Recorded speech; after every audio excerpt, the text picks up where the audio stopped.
All right, so we just got outside from inside the chamber, the mold chamber. So explain a little bit about what was going on.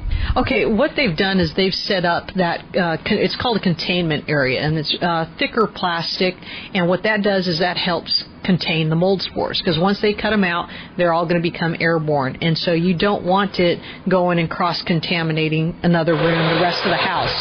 So that's what that is for. And then inside, that machine that I pointed out is called an air scrubber. And the reason that's critical is because it has what's called a HEPA filter. There's even vacuum cleaners that have HEPA filters.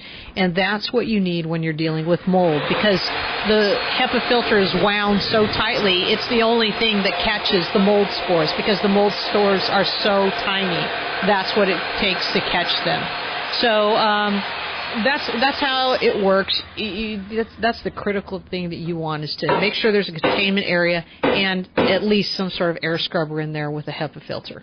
Yeah, I can imagine maybe an investor who might not know what they're doing sort of start ripping off things, and if they don't protect it, then that's a big problem, because then it gets out through the entire house, and then you have things like mushrooms in the carpet type thing. You could, probably not, but the mold spores are going to go looking for another water source, and they will land in the carpet. And if you get mold in your carpet, it's practically impossible to clean. So that's something that you're going to have to throw out. If your carpet ever gets wet, you can save the carpet if there's no mold in it, but you're going to want to, no matter what, if it's wet, get rid of that padding. And then I guess the last thing that's pretty critical is testing. If it ever comes via the clue report, some sort of disclosure, the neighbor saying something, when there's mold in a house, you really want to look at potentially, after you remove it, getting the testing done. Spend the money to get it done.